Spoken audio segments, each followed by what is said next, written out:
बिस्मिल्लाहिर्रहमानिर्रहीम, अस्सलामुअलैकुम and very happy good morning. Welcome to Suno Pakistan. और जुम्मा जनाब तमाम देखने वालों को बहुत बहुत मुबारक हो, दुआओं में याद रखिएगा। मुझे कहते हैं माहम जाहिद और मेरे साथ मौजूद हैं उज़ैर मलिक। जनाब सुबह बखैर, वेलकम टू सुनो पाकिस्तान। उम्मीद करते हैं कि जुमे का दिन आपके लिए खैर और बरकत का बायस हो। बिल्कुल। और आज जैसे कि हम डिस्कस भी कर रहे हैं, जुम्मतुल मुबारक है और दूसरा वफाकी हुकूमत आज बजट पेश करने जा रही है। 17.5 ट्रिलियन रुपीस से जायद हजम का जो बजट है वो पार्लियामेंट में पेश किया जाएगा। और नए बजट के जो अहम निकात सामने आए हैं उनमें सरकारी मुलाजमीन की तनख्वाहों, पेंशन और इनकम टैक्स में 50 अरब रुपए का रिलीफ दिया जा रहा है। और दूसरी तरफ पेट्रोल लेवी की मद में अवाम की जेबों से 1727 अरब रुपए निचोड़ने का हौलनाक प्लान भी तैयार कर लिया गया है। बरामदात का हदफ कम और दरामदात का तखमीना दोगुना यानी कि 70 अरब डॉलर है, जिससे तिजारती खसारे का तूफान उठने वाला है। और गुज़श्ता रोज़ इक्तसादी सर्वे पेश हुआ। हुकूमत ज़्यादातर शोबों में मुआशी अहदाफ के हुसूल में नाकाम रही है। अवाम पूछ रहे हैं कि जी 17,500 अरब के इस बजट से उनके चूल्हे चलेंगे या महंगाई का कोई नया बम जो है उन पर गिरने वाला है। और इस बजट का सबसे खतरनाक पहलू ये कि इसका 50% से ज्यादा हिस्सा सिर्फ कर्जों की जो सूद की अदायगी है उसमें जाएगा। मुसलसल चौथे साल मौशी अहदाफ को हासिल करने में नाकाम रहने वाली शहबाज हुकूमत क्या इस बजट के जरिए मईशत को ICU से निकाल पाएगी, इस पर बात करेंगे। और अमरीकी सदर डोनाल्ड ट्रंप ने डील में ताखीर पर मायूस होकर ईरान पर नए हमलों का हुक्म दिया है। क्या मशरिक़ वुस्ता में अमन की कोशिशें दम तोड़ गई हैं? और अदाकार सुहेल सुमीर के इस वायरल बयान का पोस्टमार्टम करेंगे कि शादी के बाद कुछ लड़कियां ससुराल पर राज करने और बेटों को वालिदैन से अलग करने की माइंडसेट के साथ आती हैं।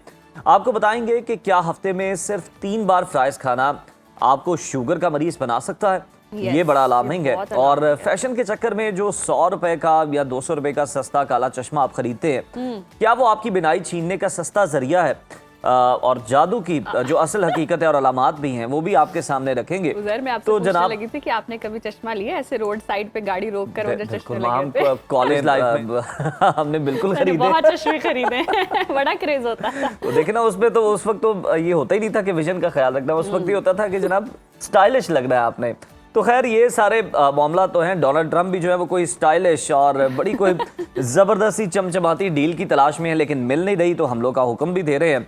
और कशीदगी जो है वो बढ़ती चली जा रही है और हमें भी मेरा ख्याल आगे बढ़ना चाहिए इस मामले में। और लेकिन मेरा ख्याल है कोई तैयार नहीं है बढ़ने को। लेकिन फिर भी मैं आपको बता दूं कि अमेरिकी मीडिया मौसम के असरात ऐसे हैं कि दिल नहीं कर रहा ये कशीदगी वाली बातें करने का, लेकिन हमारी मजबूरी है क्योंकि कोई पेशरफ्त नहीं हो रही है। कोई पेशरफ्त नहीं हो रही है जनाब। तो डोनाल्ड ट्रंप ने ईरान के साथ जारी जो खुफिया मुज़ाकरात है और डील में ताखीर से मायूसी पर उन्होंने शदीद जो दाखिली दबाव है अमेरिका के अंदर से, उसके तहत ईरान पर नए हमलों की मंजूरी दी है। लेकिन ईरान की जवाबी कार्रवाइयों ने पेंटागन को हिला कर रख दिया है। ईरानी पासदारान इनकलाब ने बहरीन में कायम अमरीकी 5th फ्लीट और कुवैत के अहम तरीन एयर बेसिस समेत 18 अमरीकी अहदाफ पर मिसाइलों और ड्रोन्स की बरसात कर दी है, जिसके बाद पूरे खित्ते में हाई अलर्ट जारी कर दिया गया है। बिल्कुल ऐसे ही है। और ये सूरत हाल अब बयानात से निकल कर बराह रास्त फौजी तसादुम में बदल चुकी है। एक तरफ कतर, पाकिस्तान और चीन जैसे ममालिक कशीदगी कम करने के लिए सरतोड़ कोशिशें कर रहे हैं, तो दूसरी तरफ हम देख रहे हैं आपने हुर्मस, यूरेनियम अफजूदगी और मुआशी पाबंदियों पर दोनों ममालिक का हतमी इत्तेफाक ना होना इस डेडलॉक को मजीद बढ़ा रहा है। और मशरिक़ वुस्ता की इस बदलती हुई और इंतहाई हसास सूरत हाल का मुकम्मल जायजा लेने के लिए आज हमारे साथ मौजूद हैं पाकिस्तान के मायनाज सिफारतकार और साबिक सफीर मंसूर अहमद खान साहब। बहुत शुक्रिया आपके वक्त का। Welcome to Suno Pakistan. Sir, जिस तरह से हम देख रहे हैं अमरीकी मीडिया का दावा है कि सदर ट्रंप डील में ताखीर पर ईरान से मायूस हुए और हमलों का हुक्म दे दिया, इसके पीछे असल माइंडसेट क्या है? क्या डोनाल्ड ट्रंप को समझ नहीं आ रही है और ईरान को लग रहा है कि अमेरिका सीरियस नहीं है इसलिए डेडलॉक बरकरार है? नहीं, देखिए, डोनाल्ड ट्रंप की जो पॉलिसी है इस जंग से मुतालिक या इस ईरान के साथ जो तनाज़ा है अमेरिका का और फिर इजराइल का, उसमें जो कभी नरम कभी गरम की पॉलिसी या बैक एंड फोर्थ, उसके तहत वो कर रहे हैं। मेरा ख्याल है कि डील अमेरिका को चाहिए, क्योंकि अमेरिका ने एक एग्रेसिव स्टैंड जब लिया ईरान के खिलाफ और उन्होंने अभी जो धमकियां दी कि हम ईरान को के इंफ्रास्ट्रक्चर को बुरी तरह से अटैक करेंगे अगर ईरान ने डील ना की, और ईरान को और भी उन्होंने दीगर हमलों की धमकियां दी। तो ईरान की तरफ से बहुत ही तहम्मुल का मुजाहरा और बहुत ही बर्दाश्त का मुजाहरा करते हुए उन्होंने किसी किस्म की सबमिशन का इजहार नहीं किया और उन्होंने यही कहा कि अगर कोई हमला होगा तो ईरान उस पर रिस्पॉन्ड करेगा। ईरान ने गुज़िश्ता दिनों में खलीजी ममालिक में जो ईरान की यूएस की बेसिस हैं वहाँ पे अटैक्स भी किए और एक जिसका तुर्की ब तुर्की जवाब दिया जो अमेरिका की एग्रेशन का है। अब उसके बाद प्रेसिडेंट ट्रंप ने कल रात अभी से चंद घंटे पहले ये भी कहा है अपनी प्रेस कॉन्फ्रेंस जो वो किसी डोमेस्टिक इश्यूज पे कर रहे थे, उसमें उन्होंने कहा है कि डील तो तकरीबन फाइनल हो गई है और डील शायद उसमें तमाम नुकात पे तय हो गया है, ये बहुत ज़बरदस्त डील है और ये शायद इसमें तमाम रीजन के ममालिक भी मुत्तफिक हैं और ये शायद साइन हो जाए इस हफ्ते के एंड पे या जल्द ही। और इसमें उन्होंने ये भी कहा कि वो खुद नहीं जाएंगे साइन करने के लिए बल्कि जेडी वैंस को भेजेंगे। तो बहुत उनकी तरफ से बड़े मुस्तकिल बुनियादों पर बड़े मुख्तलिफ किस्म के पैगाम आ रहे हैं और वो ये जाहिर करते हैं कि अमेरिका जो है वो बेसिकली इस एक गैर ज़रूरी जंग का शिकार होने के बाद अब चूंकि 6 महीने से कम का अरसा रह गया जिसमें उन्होंने मिड टर्म इलेक्शंस की तरफ भी जाना है जो सबसे ज़्यादा उनको परेशान कर रहे हैं क्योंकि वहाँ पे उनकी मुखालफत बढ़ती जा रही है। तो मेरा ख्याल है कि ये दोनों चीज़ें साथ साथ चलेंगी, डील की तरफ पेशरफ्त भी होती रहेगी, हो सकता है जल्दी साइन हो जाए किसी भी वक्त जिस तरह वो कह रहे हैं, और साथ साथ वो ये भी कहते रहेंगे कि वो ईरान के खिलाफ एक जारहाना रवैया जारी रखेंगे। तो ये आप दोनों चीजें एक्सपेक्ट करें और डील हो भी जाती है तो किस तरह ये हुर्मुज के ऊपर या न्यूक्लियर इश्यूज के ऊपर या लेबनान के मामले के ऊपर किस तरह दोनों साइड्स का इख्तलाफ भी जारी रहेगा। तो ये बहुत एक ऐसा मसला है जो चलेगा अभी काफी लॉन्ग टर्म एक इशू है, इसको हम जल्दी खत्म होता बिल्कुल एक ऑन गोइंग प्रोसेस है और जिसमें हम देख रहे हैं कि जनाब धमकियां भी हैं, हमले भी हैं और मुज़ाकरात भी हैं। मंसूर साहब, जो रिपोर्ट्स आ रही हैं उसके मुताबिक जो अमरीकी अपाची हेलीकॉप्टर का वाकया है ईरान पर ये दोबारा हमलों का फौरी सबब बना, तो क्या ये वाकई कोई अचानक पेश आने वाला वाकया था या फिर अमरीका सिर्फ ईरान पर दबाव बढ़ाने के लिए किसी न किसी मौके की तलाश में था? ये दोनों चीजें हैं। एक तो इस वक्त हुर्मुज में जो 28 फरवरी से यानी अब 4 महीने तकरीबन हो गए हैं जंग है, तो वहाँ पे बहुत ज्यादा मिलिट्री एसेट्स मौजूद हैं, मिलिट्री एसेट्स, ड्रोन्स भी और शिप्स भी और तैयारे भी और ये यूएस की बेसिस भी हैं और फिर ईरान ने भी जो जवाबी कार्रवाइयाँ की हैं तो ईरान भी अलर्ट पे है। तो ऐसी सूरत हाल में किसी किस्म का किसी अपाची हेलीकॉप्टर जिस तरह गिर गया या किसी भी किस्म के निशाने पे आना किसी भी मिलिट्री एसेट का वो हो जाता है और ये हुआ है। और ये ईरान की तरफ से भी अमेरिका की तरफ से एक तरह से मैसेजिंग थी, एग्रेशन की, लेकिन ईरान की तरफ से जवाबी तौर पे भी एक मैसेजिंग थी कि हम किसी किस्म के प्रेशर नहीं आएंगे। तो वो मैंने बड़ी कामयाबी से कन्वे किया है, कोई प्रेशर में नहीं आएंगे। लेकिन जो मुझे बेहतर चीज नजर आ रही है इस वक्त के हालात में कि इस तमाम एग्रेशन के बावजूद तेल की कीमतें जो हैं वो जरा थोड़ा सा इस्तेहकाम की तरफ हैं और 91, 92, 93 जो कि जरा ज्यादा हैं लेकिन उतनी ज्यादा नहीं है जो कि 100 से।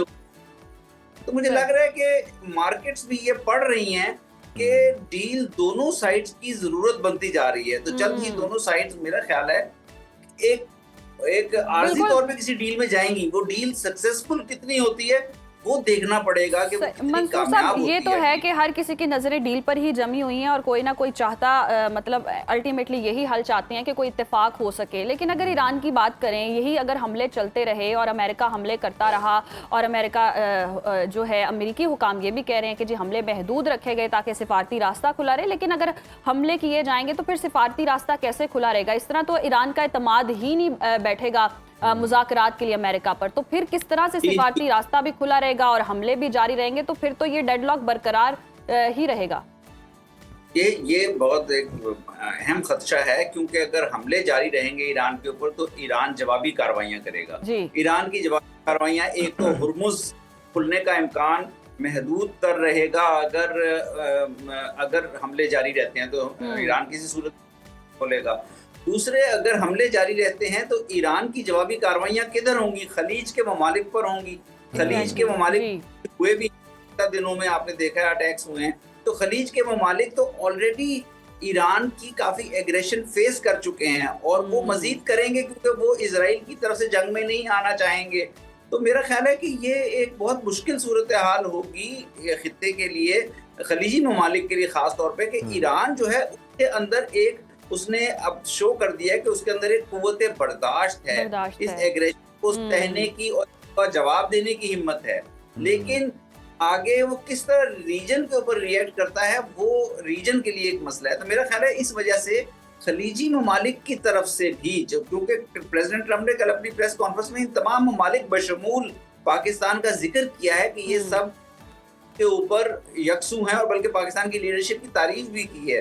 तो इसका मतलब ये है कि एग्रेशन जल्द हो तो सकती है, जारी भी रहेगी, लेकिन एक महदूद तरीके से रहेगी। ये जो प्रेसिडेंट ट्रम्प का बैक एंड फोर्थ का तरीका है, वो किसी दिन कहेंगे कि ईरान से मैं खुश नहीं हूं और मैं ईरान के ऊपर अटैक्स बढ़ा रहा हूं, किसी दिन वो कहेंगे नहीं ईरान तो डील के लिए राजी है और मैं उनको ये डील ऑफर कर रहा हूं। इस तरह की सूरत और हो सकता है कि वो डील हो भी जाए, ये मुमकिन है। बिल्कुल कैलकुलेटेड हमले जो हैं वो किए जा सकते हैं दोनों की जानिब से एक दूसरे के ऊपर, लेकिन जिस तरह के हमने पिछले दिनों को बड़े हमले देखे, उम्मीद की जा रही है कि इस तरह के हमले जो हैं वो नहीं किए जाएंगे दोनों फरीकैन की जानिब से। सर, अमरीकी मीडिया के मुताबिक अगर देखा जाए तो सदर ट्रम्प जो हैं वो मीडिया को भी ये दिखाना चाहते हैं, डेमोक्रेट्स को भी ये दिखाना चाहते हैं कि वो बिल्कुल भी कमज़ोर नहीं है, लेकिन क्या उनका ये जारहाना रवैया उन्हें मशरिक़ वस्ता की एक ऐसी ना रुकने वाली दलदल में नहीं फंसा देगा जहां से निकलना बहुत मुश्किल हो जाएगा खुद अमेरिका के लिए? नहीं, वो एक तरह से दलदल में तो फंस चुके हैं क्योंकि तो अमेरिका के अंदर सूरत हाल है। देखें, हर मुल्क के अंदर और खासतौर पर अमेरिका जैसी पावर के अंदर पावर सेंटर्स मौजूद होते हैं। अमेरिका प्रेसिडेंट ट्रम्प की अपनी बेस है, मागा बेस जिसे कहते हैं, मेक अमेरिका ग्रेट अगेन की।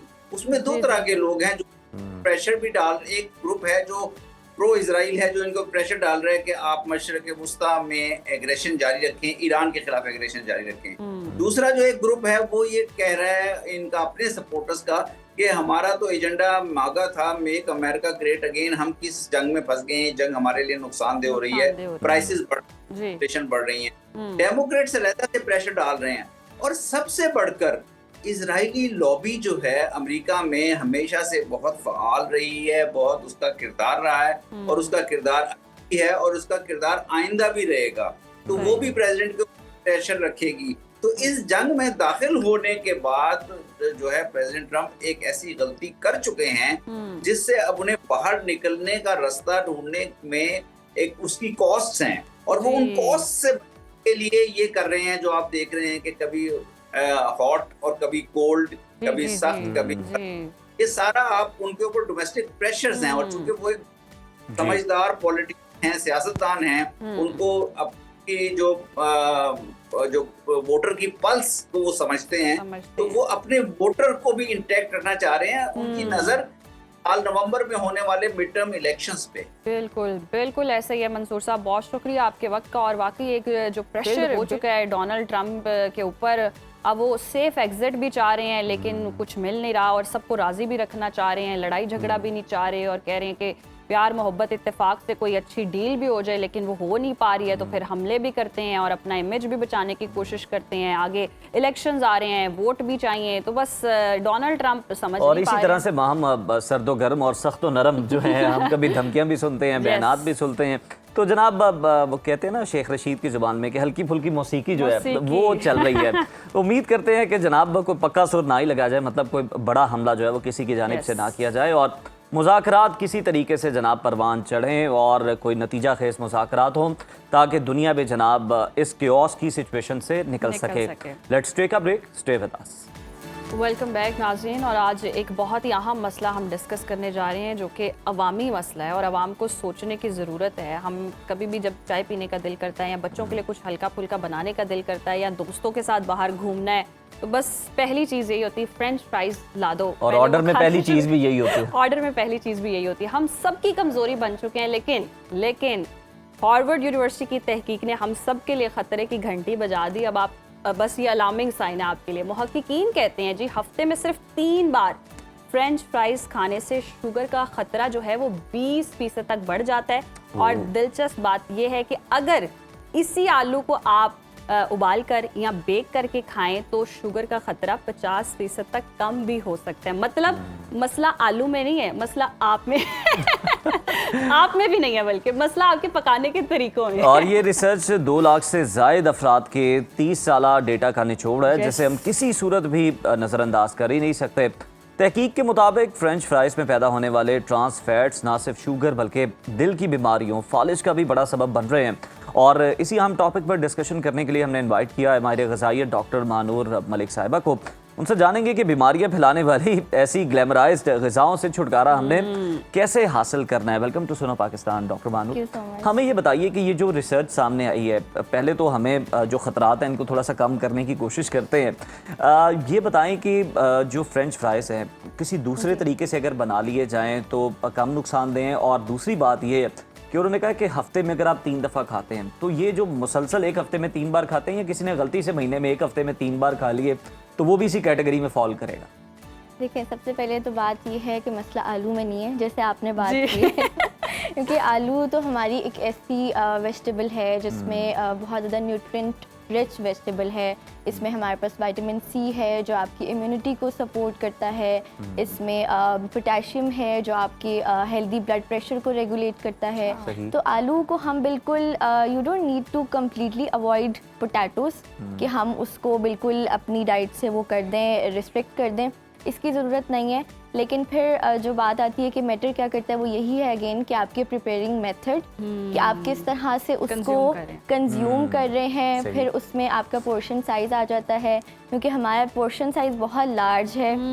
जब हम और जब फ्रेंच फ्राइज़ की बात आती है तो वो बहुत ज़्यादा डीप फ्राइड है जिसकी वजह से उसका ऑयल कंटेंट, फैट कंटेंट बहुत ज़्यादा बढ़ जाता है, कैलोरीज बढ़ जाती हैं and it's not good for your health. अच्छा मानूर, लोगों के ज़हन में सवाल चल रहा होगा कि चले बहुत ज़्यादा आपने कहा कि डीप फ्राइड है, अगर वो किसी चीज़ में उसे आप रख के सिर्फ ऊपर से कर लें फिर भी वो खतरनाक है या वो गहरा गोता लगाएगा तो फिर ज़्यादा खतरनाक है?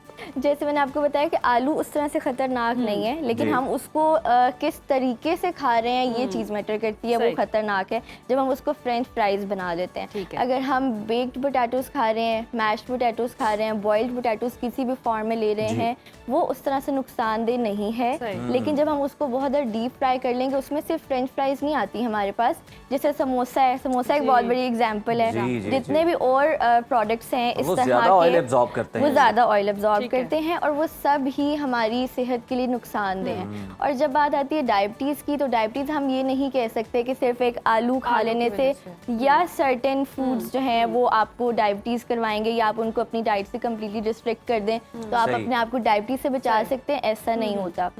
जो रिसर्च हुई थी 2025 में हार्वर्ड की, वो ये बता रही थी कि आपका कंपैरेटिवली वो लोग जो बहुत कम फ्रेंच फ्राइज़ का इस्तेमाल करते हैं उनसे कंपेयर किया गया था उन लोगों को जिनकी 3 सर्विंग्स पर वीक थी कि उनका जो रिस्क था कंपैरेटिवली वो 20% बढ़ गया था।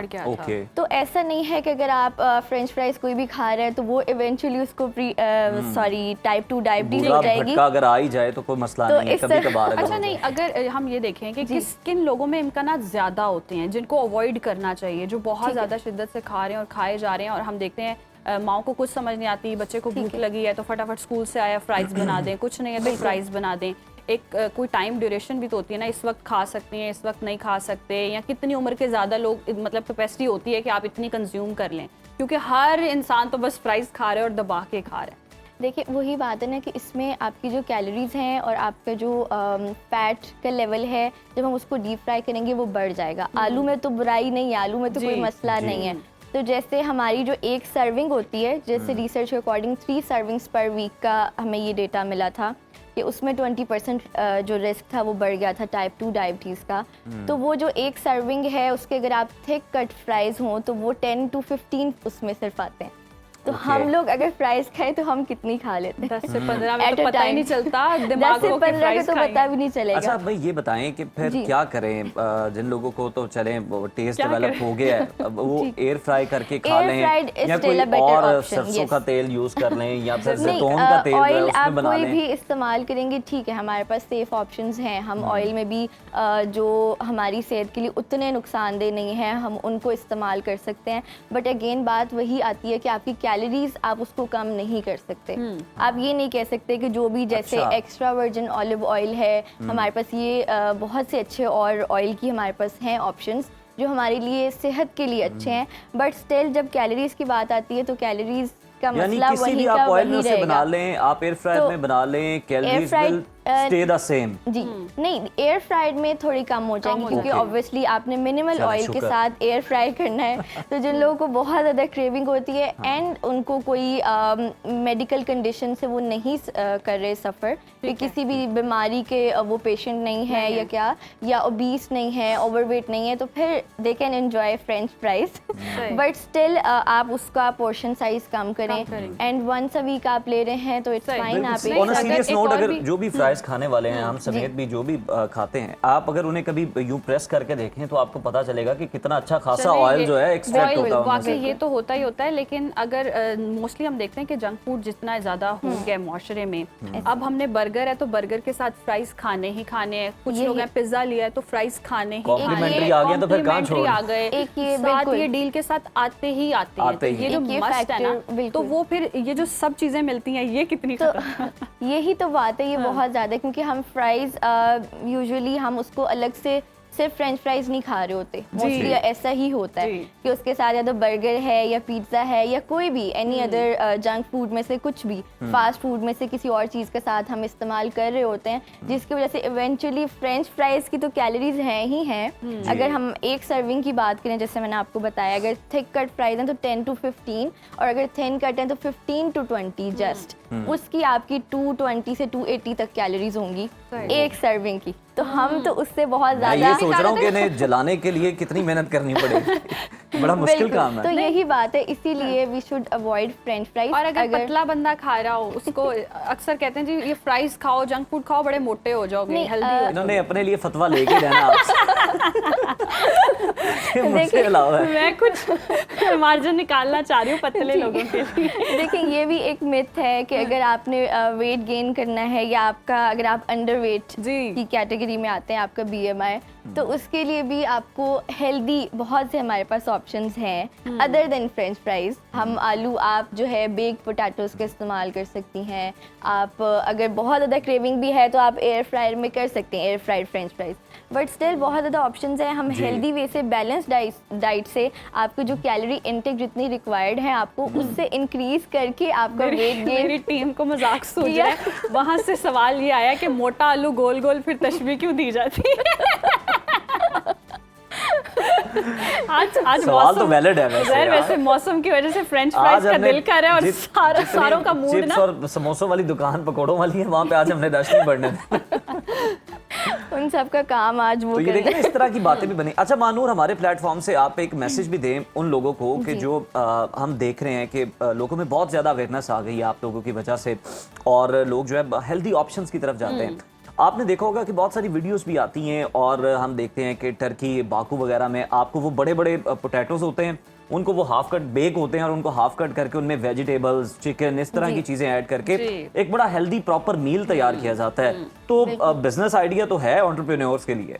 जी, अगर देखें जैसे मैंने बताया कि अगर जो आलू है उसका हमें उसके कोई साइड इफ़ेक्ट्स नहीं है। हमें अगर अपने आप को टाइप 2 डायबिटीज़ से बचाना है, हमें अगर अपने आप को और बहुत सी बीमारियों से बचाना है, तो हमें ये नहीं करने की ज़रूरत कि हम आलू इसको अपनी डाइट से बिल्कुल एक्सक्लूड कर दें कि इसको अपनी डाइट से हटा लेंगे तो हम एक हेल्दी वो जो है हमारा लाइफस्टाइल हो जाएगा, ऐसा बिल्कुल भी नहीं है। हमने उसके प्रिपेयरिंग मेथड को बेहतर करना है, जिसके लिए हम जैसे पहले बात हुई है, जैसे अभी आप बता रहे हैं कि हम उसको बेक्ड फॉर्म में ले सकते हैं, मैश ले सकते हैं, बॉइल्ड ले सकते हैं, और फिर हमारे पास एक लास्ट ऑप्शन आता है कि air fried with minimal oil. ठीक है, लेकिन जैसे आपने बात की कि ये बहुत अच्छा तरीका है, आप उसको प्रोटीन के साथ उसको पेयर अप करें, प्रोटीन के किसी भी फॉर्म में आप उसको साथ में लेंगे तो फिर वो एक जो है आपका एक हेल्दी मील उसको हम कंसिडर कर सकते हैं। बहुत। और जो बात डायबिटीज़ की थी वो मैं क्लियर कर दूं कि देखें रिसर्च के अकॉर्डिंग ये था कि 20% कंपैरेटिवली जिनकी फ्रेंच फ्राइज़ का इंटेक कम था उन लोगों से कंपेयर किया था, तो उनसे 20% जो 3 सर्विंग्स पर वीक ले रहे थे उनका 20% कंपैरेटिवली ज़्यादा था। Thank you so much. और वाकई जी फ्रेंच फ्राइज से हाथ रोका तो नहीं जा सकता, खाएं ज़रूर खाएं लेकिन एतदाल में खाएं और हेल्दी चीज़ को अनहेल्दी मत करके खाएं, खुदा का वास्ता। ये तो देखिए एक है हेल्दी वे, तो मैंने भी आपको बता दिया कि इस तरह से भी खाया जा सकता है। हेल्दी वेज बहुत ज़्यादा है, वैसे तो अब तो इंटरनेट पर बहुत ज़्यादा चीज़ें वायरल भी हो रही हैं, तो सीखें, लर्न करें और हेल्दी चीज़ों का इंटेक ज़्यादा करें ताकि आप हेल्दी लाइफस्टाइल गुजार सकें।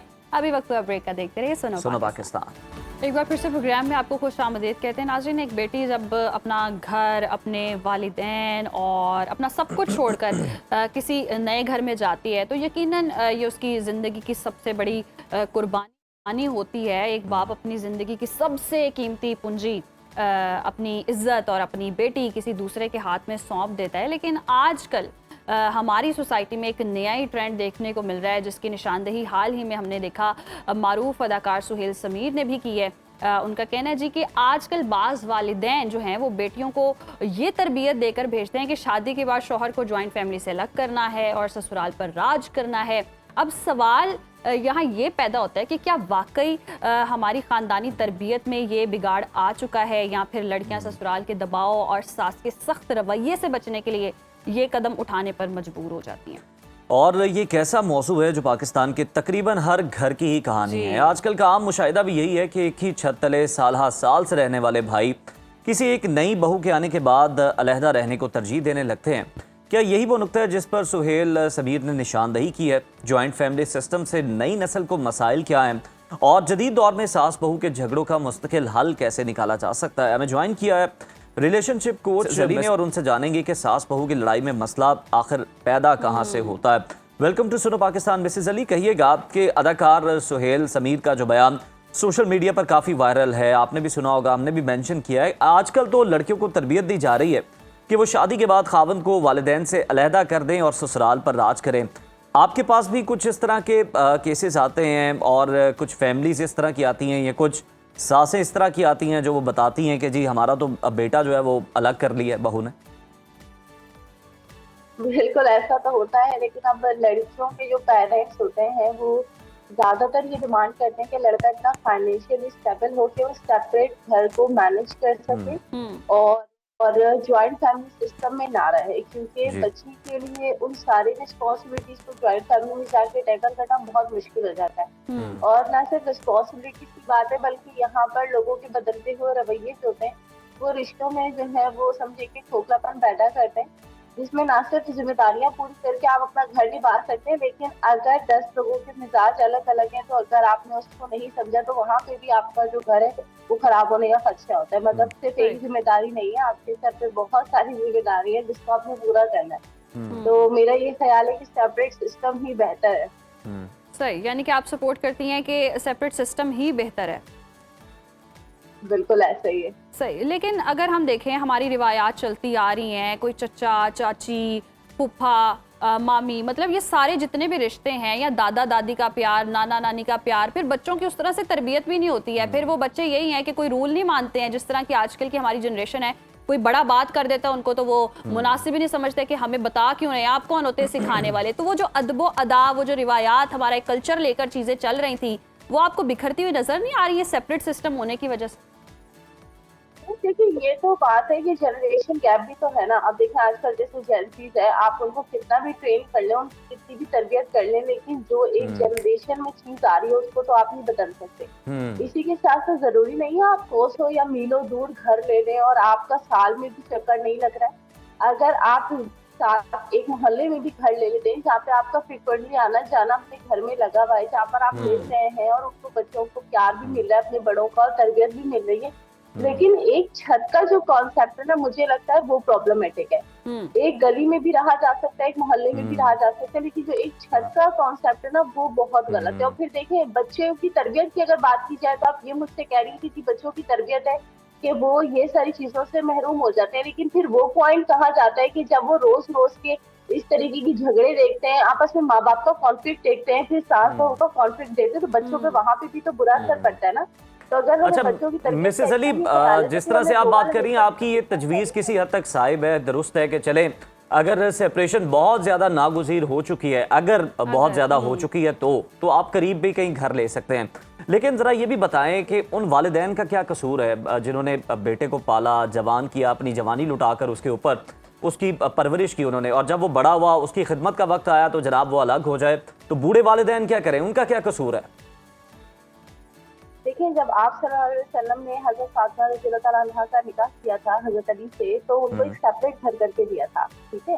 तो ये सुन्नत रसूल भी है कि जरूरी नहीं है कि अगर आपने एक बच्चे को जवान कर दिया है तो वो आपकी, जाहिर सी बात है, वो तो आपका जिम्मेदारी है उसकी कि वो अपनी कफील करे, अपने वालिदैन की कफालत करे, लेकिन उसके लिए अपना घर खराब करने का भी हुक्म नहीं है। लेकिन अच्छा मिसेस अली, बहुत सारी सुन्नतें और भी हैं माशाल्लाह से फॉलो करने वाली, जिन्हें फॉलो किया जा सकता है, और जो कुरान करीम में अहकामात हैं, नबी करीम सल्लल्लाहु अलैहि वसल्लम की जो अहादीस मुबारक हैं, जो वाक़यात हम देखते हैं वालिदैन की खिदमत के हवाले से, और जो बताते हैं कि वालिदैन का हक कितना है बच्चों पर, तो उसके बाद तो आपको नहीं लगता कि उनको ज्यादा प्रेफरेंस देनी चाहिए उन चीजों को?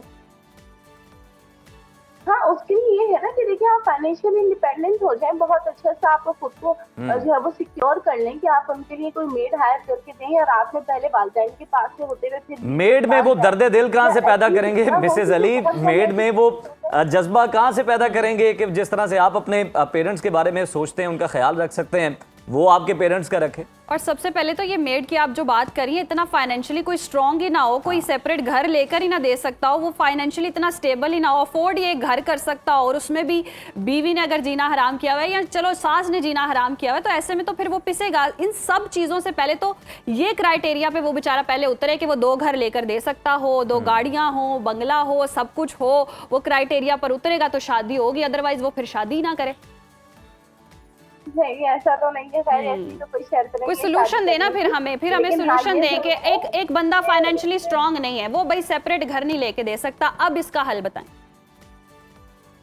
तो फिर उसके लिए इतनी ज्यादा अंडरस्टैंडिंग हो बीवी से और माँ से, क्योंकि देखिए घर में 4 बर्तन होंगे तो वो खड़केंगे, तो ठीक है, या तो शोहर इतना अंडरस्टैंडेबल हो कि वो किस तरीके से बीवी के और किस तरीके से वालिदैन के मैटर्स को लेके चल रहे, क्योंकि हमने तो ज्यादातर ही लड़ाई झगड़ा देखा है, और बहुत कम ऐसे घर है जिसमें एक बेटा है, वरना ज्यादातर तो 4 बेटे हैं, तो 2 तो आपको पता है सेपरेट होंगे, फिर 2 जो जिनकी बीवियां सुन सकती हैं, जिनकी बीवियों में बर्दाश्त है, तो वो ज्वाइंट फैमिली सिस्टम में रहती है, बाकी 2 आगे निकल जाती हैं। और ये भी हो सकता है जिनकी बीवियां सुन सकती हैं, या जिनकी बीवियों ने इस माहौल में खुद को ढाल लिया है, या फिर वो कोई हाथ बटाती हैं, वो भी वहां पे बड़ी खुश रह सकती हैं। सॉरी, आपने कहा कि जो आप बात कर रही हैं कि जिन्होंने उस माहौल के अंदर, जिन्होंने गुजारा करना सीख लिया है उस माहौल के अंदर के जहां पर लड़ाई हो रही है, तो मैं ये कह रहा हूं कि हो सकता है कि वो उस माहौल में रच बस गई हो, और वो लड़ाई झगड़े वाला माहौल ना हो, बल्कि वो एक दूसरे की हेल्प करने वाला माहौल हो, तो फिर वो ज्यादा खुश भी रह सकते हैं वहां पर। क्योंकि देखिए ना, जो 15 साल पहले की बहू है या 10 साल पहले की बहू है, उसको तो वो राज लग रहा होता है अपना घर पे, तो वो तो अपना चलता हुआ सिक्का छोड़ के नहीं जाती, लेकिन जो नई आने वाली बहुएं हैं, जिनको साल हुआ है या 6 महीने हुआ है, तो वो किसी भी तरीके से वहां पे कुछ भी करके एडजस्ट ही नहीं कर पा रही। क्यों? क्योंकि या तो पहले सास की हुक्मरानी है, या फिर उसके बाद बड़ी बहू की हुक्मरानी है, तो उनको तो अपना चलता हुआ निजाम तो लग ही नहीं रहा है ना, तो फिर वो इस सिलसिले में भी कहती है कि नहीं, हमारा यहाँ गुजारा नहीं है। तो नई आने वाली जो दुल्हन है वो सेपरेट फैमिली में जा रही हैं, और जो पुरानी दुल्हने हैं, मिसेस अली, हमने बहुत सारे केसेस में देखा है, मैं यहाँ पे मेंशन करना चाहूंगा कि ख्वाहिश जो होती है और पीछे से जो फीड मिल रही होती है फोन पे भी, वो यही होती है, टारगेट यही सेट होता है कि जनाब अलग करना है, तो फिर झगड़े वहां से भी क्रिएट किए जाते हैं जो अलग होना चाह रहा होता है। ऐसा भी है, लेकिन देखिए आखिर में ऐसा आप ज्यादा ये है। देखें ना कि ऐसा हम ज्यादा है। इंसान इवन मेरे सामने एक बहुत जी जी जी जी मेरे सामने एक एग्जांपल रही है कि वो लड़की जी काम इसलिए नहीं कर रही थी कि अगर मैं काम करूंगी तो इनको आदत पड़ जाएगी ऐसे ही काम करने की और फिर ये इसी तरह सरवाइव करना सीख जाएंगे। तो उसकी माँ ने उसको ट्रेन किया कि तुम काम ही ना करो, जब तुम काम नहीं करोगी तो तुम्हारा जो शौहर है वो तुम्हें सेपरेट घर लेकर देगा। तो ये जो माओ के पीछे से ट्रेनिंग चल रही है वो भी तो एक माँ है जो बेचारी अपने बच्चे का मतलब शादी करती है, घर बसाती है, हर चीज करती है। मुझे तो ये क्राइट ठीक है, आप कह रही हैं हम रिवायात से दूर हो गए हैं, जनरेशन जो जी है वो बड़ी जी वोकल हो गई है, कूल बन गई है, अपनी हर चीज कल्चर रिवायात हर चीज से हम दूर होते जा रहे हैं। ठीक है, रिश्ते नाते नहीं है, फिर हम क्लेम करते हैं हम आइसोलेट हो चुके हैं। हमारी जी सोसाइटी में डिप्रेशन बहुत है, हर दूसरा बंदा कहता है हमारे पास साथ बैठने के लिए कोई नहीं है। तो हम बजाय कि ये सेपरेट होने के, ये करने के, वो करने के, हम ये रास्ता क्यों नहीं निकालते कि सब मिल बैठकर इखलाक से रहें। इस पर कोई बात नहीं करता कि फैमिली अच्छे तरीके से चलानी कैसे है। बोलने की हद तक तो बहुत अच्छा लगता है, लेकिन फिर आपको पता है निभाने पे आए तो इख्तलाफात होते हैं। दूसरी चीज ये कि देखें जो ये वाली तरबियत है ना कि काम नहीं करना, देखें काम तो वो औरतें ही समझें कि शादी ना करें जिनको घरों के कामों से मुसीबत है और उनको वो करने में मजा नहीं आता या मसला है। क्योंकि आप जब घर में रहते हुए सेपरेट होंगे तब भी काम करने, ज्वाइंट फैमिली में रहेंगे तब भी काम करने, बल्कि ज्वाइंट फैमिली में फिर थोड़ी सी जिम्मेदारियां हफ्ते में आती हैं या 3 दिन में आती है, लेकिन सेपरेट पे तो आपको डेली करना होता है, डेली करना है, कोई हेल्पर नहीं होता। तो वो हफ्ते की जिम्मेदारी आपने रोजाना निभानी, तो वो लड़कियां तो शादी ना करें। लेकिन देखिए जो तरबियत वालिदैन की तरफ से बच्चियों को मिल रही होती है, डेली के फोन कॉल्स हो रहे होते हैं, एक एक बात वहां जाती है, तो वो भी बिल्कुल मुनासिब बात नहीं है। अब वहां से एक ऐसी ट्रीटमेंट मिल रही होती है, एक ऐसा पोर्ट्रेट आपको शो कराया जाता है किसी बहुत मजलूम हो रहा है, यहाँ पे बहुत जुल्म हो रहा है। तो देखिए जो इंसान शादी कर रहा है वो सुकून के लिए शादी कर रहा है, तो वो लड़कियां या वो जो लड़कियों की माएँ हैं जो कि उनके घर वालों का सुकून बर्बाद कर रही है या लड़के की जहनी सुकून बर्बाद कर रही है, मैं उनसे भी बहुत ज्यादा जो है वो इस चीज पे नाराज होती हूँ कि ये डेली की रोजाना कॉल्स करना बंद कर दीजिए। अपनी बेटी को अगर आप अपनी बेटी की शादी कर दी है तो उसको अपने पैरों पे खड़ा होना सीखने दें। आप उसको कॉल कर करके तरबियत दे रही है, कुछ उसको सही लग रहा है, कुछ उसको गलत लग रहा है, कुछ वो आपको गलत बता रही है, और आपका जो घर है आखिर में फिर क्या होता है। मिसेस अली बिल्कुल आप सही कह रही हैं। हम देखते हैं कि प्रैक्टिकली अगर देखें तो कुछ और होता है, बातों की हद तक और होता है। मतलब जो फीड दी भी जा रही होती है पीछे कॉल करके, वो ये दी जा रही होती है कि हस्बैंड जो है अगर वो किसी बड़ी परेशानी से आया, उसने कह दिया, इस तरह के केसेस मौजूद हैं कि फिलहाल मैं बात नहीं करना चाहता, मुझे अकेला छोड़ दो, तो ये कह दिया जाता है, इस बात को यूं बढ़ा के आगे बताया जाता है अपने घर में रोते हुए कि मुझे तो उसने कहा कि मेरे घर से निकल जाओ। तो ऐसे ही वो बात गुस्से में या गम में वो बात ऐसे भी तो पोर्ट्रे नहीं होती ना, वो उसका गुस्सा कुछ बन जाता है। यस बिल्कुल ऐसे ही है, ये तो है। और ये वाकई हमारे सोसाइटी का अलमिया बनता जा रहा है और प्यार मोहब्बत इखलाक से खैर रहना चाहिए। बहुत शुक्रिया मिसेस अली आपके वक्त का। लेकिन जो हम देखते हैं वाकई उज़ैर, मुझे तो लगता है कि हम अपनों से दूर होते जा रहे हैं और सोशल मीडिया की लाइफ में ज्यादा एंगेज होकर फिर इस तरह के वाकयात भी होते हैं, आप ट्रैप भी हो जाते हैं, आपको मसले भी होते हैं। तो ये जो घर वाला अपना जो होता है ना, वो सोच समझ कर ही कहीं ना कहीं आपको फेंकता है, लेकिन ये जो पराये होते हैं ना, वो फिर आपका जीना सही हराम करते हैं। तो अपनों के साथ रहना सीखें। खानदान एक बहुत बड़ी नेमत है। हम ये जो खानदान के कल्चर से दूर होते जा रहे हैं, this is something very dangerous, क्योंकि आप नाना नानी, आपके दादा दादी, उनसे बच्चों का जो लगाव होता है, प्यार होता है, उस जैसा प्यार कोई और दे नहीं सकता। फिर ये जो बात का बतंगड़ बना के रिपोर्ट किया जाता है अपने घर में, फिर घर वाले भी आ जाते हैं, तो जनाब फिर वो फैमिली में तो बिगाड़ पैदा होता ही होता है, माशरे में भी बिगाड़ हम देखते हैं कि आगे चलकर पैदा होता है। तो बेहतर यही है कि इत्तेफाक और सलूक से राज आए, वो मच बेटर है। और जो आपने बात की है कि फिर जो पराया है ना, वो वहां मारता है जहां पानी भी नहीं होता। तो बेहतर है कि आपस में जो है अपने मामलात को बेहतर रखा जाए। पहली फुर्सत में हम कह देते सेपरेट हो जाओ, अलग हो जाओ, मतलब प्यार से कोई मेल मिलाप करने वाली बात ही नहीं हम करते। हाँ, और वहाँ हम देखें ना कि आप कह रहे हैं कि वालिदैन से अलग हो जाएं, तो वो वालिदैन जिन्हें उस उम्र में कोई बात करने के लिए चाहिए होता है, उनकी सबसे बड़ी अयाशी जो है ना, एंटरटेनमेंट यही है कि उनका बेटा उनके पास आके बैठे, उनसे बात करे, तो ये उनके लिए काफी होता है। तो अगर आप कहें कि जनाब वो एक मोहल्ले में भी, तो वो भी फिर मुमकिन नहीं रहता कि वो घर आए पहले अपने फिर वहां से आके माजरत आपकी के तरफ साथ आए फिर तो तो ये ये बड़ा वही मुश्किल हो वाली जाता। सिचुएशन है कि ओल्ड एज होम ही छोड़ा है पेरेंट्स को। हाँ। अगर आपको इतना ही बुरा लग रहा है, इतना ही आप वो इत्तेफाक नहीं कर सकते अपने रिलेशंस में, तो खुदारा अपनी माँ को भी वही दर्जा दें जो आप अपनी बीवी को एकदम दे देते हैं, और अपने बाप को भी वही तरजीह देनी जरूरी है, और बीवी को भी देनी जरूरी है, अपनी फैमिली को लेकर और वो चलना लोग भी चाहिए। वहाँ जो है जो बच्चे अपने माँ बाप से दूर हो जाते हैं और फिर वो दूर बैठ के बड़ी बातें करते हैं कि जी हम तो बड़ी मोहब्बत करते हैं, कभी कभार एक आध दफा खाना कर लिया उनका, उनको बुला के इज्जत दे दी, और कोई काम जो है वो किया नहीं, हाँ मेहमानों की तरह मिलना, खिदमत की नहीं, और फिर ये दावे करने, तो वो भी जरा अपने गिरेबान में झांके और सोचे क्या वो हकीकी मानों में जो हमारे दीन ने सिखाया, जो हमारे नबी करीम सल्लल्लाहु अलैहि वसल्लम ने हमें सिखाया, हम उसके मुताबिक अपने वालिदैन की खिदमत कर रहे हैं या नहीं। इसी सवाल के साथ ब्रेक की जाने बढ़ते हैं, हमारे साथ रहिए। व्यूअर्स, आज पाकिस्तान की तारीख का एक इंतहाई अहम दिन है, क्योंकि वफाकी हुकूमत आइंदा माली साल के लिए 17.5 ट्रिलियन रुपए से ज़ायद का बजट पेश करेगी।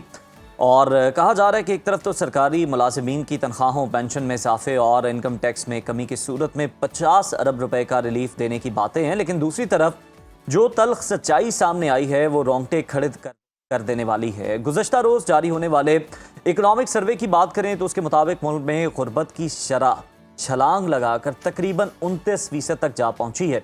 यानी पाकिस्तान का इसका मतलब यह है सादा सा कि हर तीसरा शहरी खते गुर्बत से नीचे जिंदगी गुजारने पर मजबूर है।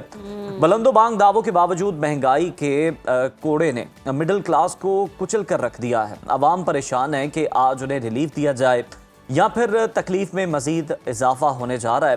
इसी कश्मकश में अवाम मुब्तला है वाकई, और हुकूमत मुसलसल चौथे साल भी ज़्यादातर मुआशी अहदाफ हासिल करने में नाकामी रही है। जहां ज़राअत और सनत का पहिया जाम रहा, वहीं हमने देखा तजारती खसारा 37 अरब डॉलर तक पहुंचने का खदशा है, और दरामदात का बरामदात से दुगना होना भी ये भी एक अलमिया है हमारी मुआशरे का। और हुकूमतों की पॉलिसी इस हवाले से देखते हैं क्या बनने आगे जा रही है। और ऐसे में कर्जों के सूद की अदायगी के लिए जी रिकॉर्ड 7800 अरब रुपए से ज़ायद रकम रखी जा रही है, जो बजट के निस्फ से भी ज़्यादा है। इसी पर बात करने के लिए माहिर मईशत आबिद सुलेरी साहब हमारे साथ मौजूद हैं। उनसे ही जान लेते हैं कि आज उनकी क्या है और इक्तसादी सर्वे के जो नकात सामने आए हैं वो क्या मुस्तकबिल जो है वो प्रेडिक्ट कर रहे हैं। बहुत शुक्रिया आपके वक्त का। Welcome to Suno Pakistan. हुकूमत जी 17.5 ट्रिलियन रुपए का भारी बजट पेश करी है, लेकिन दूसरी तरफ कर्जों के सूद की अदायगी के लिए 7,824 अरब रुपए मुख्तस किए जा रहे हैं, जो कुल टैक्स हदफ के हाफ से जायद हैं। इस हौलनाक मुआशी अदम तवाज़ुन के साथ मुल्क का पहिया आप आगे कैसे चलता हुआ देख रहे हैं? जी बहुत शुक्रिया। पहले तो हम जो कल इक्तिसादी सर्वे पेश हुआ उस पर बात कर लेते हैं। वो प्रोग्रेस रिपोर्ट होती है, रिजल्ट कार्ड होता है जो इस वक्त रवा माली साल का जो बजट है उसका, कि इस वक्त जो हमारी प्रायोरिटीज थी अगर उन पे जो पैसे खर्च किए गए उसका नतीजा क्या निकला। हमें ये यकीनन काफी खुशाइंद है कि अगर ये बहुत हौसला अफजा नहीं रहे हमारे नंबर्स तो ये मायूस कुन भी नहीं है। हमने जो रवां साल का जो आगाज किया था वो एक जंग जो हम पे थोपी गई थी उसको जीत के किया था बनियारुल मरसूस के बाद, और उसके बाद फिर हमने 2025 के फ्लड्स का सामना किया। और पिछले 4 महीने से जिस तरीके से मिडल ईस्ट की जंग ने एनर्जी की सूरत हाल में गैर यकीनी उसकी सप्लाई और उसकी कीमतों में जो है वो इंट्रोड्यूस करवा दी है। उस सब के बावजूद 3.7 की ग्रोथ हासिल कर लेना, जो कि पिछले 4 सालों में हाईएस्ट ग्रोथ है, मेरा ख्याल है कि इस पे गवर्नमेंट को अप्रिशिएट किया जाना चाहिए। एक तो ये मैक्रो इकोनॉमिक नंबर, दूसरा अगर हम देखते हैं तो जो सूद की अदायगी है उसके लिए जो रकम मुख्तस की जाती है वो अभी भी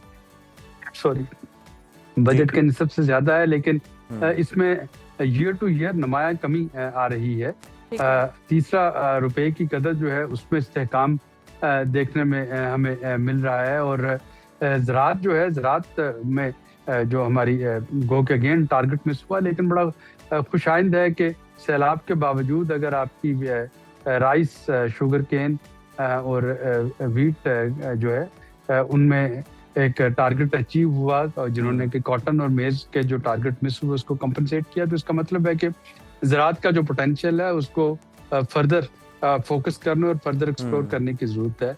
आज वाले बजट पे आने से पहले अगर मैं सिर्फ एक लाइन इस पे मजीद ऐड करूं कि ये सारी जो कामयाबी हैं ये समेटी गई हैं बदकिस्मती से उस सेक्टर पे बोझ डाल के जो कि डॉक्यूमेंटेड सेक्टर जिसको हम कहते हैं, खा वो तनख्वाहदार तबका है जिनको के टैक्स कट के जो है उनको सैलरी मिलती है, या वो बड़े बिजनेसेस हैं, कारपोरेट सेक्टर है जो कि फॉर्मल डॉक्यूमेंटेड इकोनॉमी का हिस्सा है जहाँ पे के बाज इंस्टेंसेस पे 60% तक टैक्स जो था वो वसूल किया जा रहा था। टैक्सेबल इनकम में बहुत से इंडिविजुअल और बहुत से सेक्टर्स जो हैं वो टैक्स नेट से बाहर थे, और आज के इस बजट में जो एक चीज जो इसको पिछले बजट से मुमताज करेगी वो ये है कि ये रियलाइजेशन हुकूमत की तरफ से और IMF की तरफ से कि अब डॉक्यूमेंटेड इकोनॉमी में इतनी सख्त नहीं रही कि वो मजीद टैक्सों का बोझ उठा सकें, और जो टैक्सेबल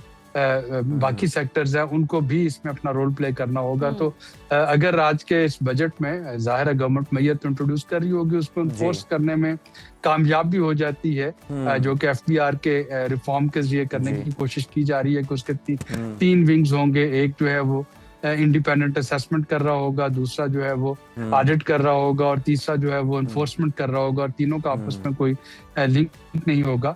तो अगर इस तरह के मैयर से और कुछ रिटेल सेक्टर को, रियल एस्टेट को और बाकी जो सूबों की परफॉर्मेंस है उसको बेहतर करते हुए बिल्कुल अगर एक नई डायरेक्शन दी जाती है तो मेरा ख्याल है कि वो आपके पास एक फाउंडेशन अब बन गई है, आप टेक ऑफ करने की पोजीशन में आ सकते हैं। बिल्कुल बिल्कुल टेक ऑफ की पोजीशन बन सकती। आबिद साहब, आप ही की बात को सर अगर आगे लेकर चला जाए तो जिस तरह से आप कह रहे हैं कि मुख्तलिफ विंग्स बना दें, मुख्तलिफ बराइल में काम कर लें, टारगेट पूरा नहीं होता, फिर किसी और तरह से किसी और सेक्टर पर लेवी लगाकर जनाब वो ये टारगेट जो है वो पूरा किया जाता है। आपके नज़दीक सर क्या वजह है? आपकी तमाम तर मौशी मामलात पर बड़ी गहरी नज़र होती है। हुकूमत जो मौजूदा, जिस तरह से आपने भी बात की है कि जनाब जो पहले से टैक्स नेट के अंदर है उन पर बोझ डाल रही हैं जो कि अब मजीद सख्त नहीं रखते, क्या वजह है हुकूमत टैक्स नेट वसी नहीं कर पा रही? हम देखते हैं कि ऐलानात होते हैं कि जनाब ताजरों से फी दुकान इतने इतने पैसे लिए जाएंगे, फिर वो फैसला भी वापस ले लिया जाता है। तो ये टैक्स नेट वसी क्यों नहीं हो पा रहा? देखिए, इसमें दो तीन फैक्टर्स हैं, और सिर्फ ये मौजूदा हुकूमत या PDM हुकूमत या PTI या पीपल्स पार्टी या इवन जो हमारे पास मिलिट्री दौर भी जब रहा, तो सबको एक जैसा चैलेंज है। आपको देखना ये होगा कि आप किनको टैक्स नेट में लाना चाह रहे हैं। आप रिटेल सेक्टर को या जो होलसेलर्स हैं उनको टैक्स नेट में लाना चाह रहे हैं। हमें पता है कि ताजरान जो हैं और रिटेलर्स जो हैं वो एक आपकी शहरी वोटर्स का जो है वो एक बड़ा हिस्सा बनाते हैं। माजी में उनको PMLN की कॉन्स्टिट्यूंसी भी कहा जाता था। बिल्कुल। जो बड़े जिम्मेदार जिन पे के टैक्स लगता है, अगर आप उनकी बात करते हैं तो वो कहाँ पे हैं? वो जनूबी पंजाब में है या सिंध में है। वो पीपल्स पार्टी का उनको वोट बैंक जो है वो समझा जाता है और कहा जाता है। रियल एस्टेट की बात करते हैं, रियल एस्टेट एक इजी इन्वेस्टमेंट अपॉर्चुनिटी है। पाकिस्तान के हर पाकिस्तानी जिसके पास कोई 4 पैसे उसने जोड़ रखे हैं, उसकी कोशिश होती है कि एक फाइल खरीद ले, क्योंकि उसके अलावा इन्वेस्टमेंट की अपॉर्चुनिटी तो आपके पास बची कोई नहीं। तो वहां पे भी टैक्स लगाना जो था मुश्किल था। और सबसे बढ़ के जो इन्फोर्समेंट के मसले थे, क्योंकि अभी जो नई पॉलिसी आ रही है वो FBR को 3 हिस्सों में तकसीम करने की है। उससे पहले ये है कि FBR ही आपको नोटिस भेजता है कि जी आपकी जो है असेसमेंट उसके मुताबिक टैक्स इतना बनता है।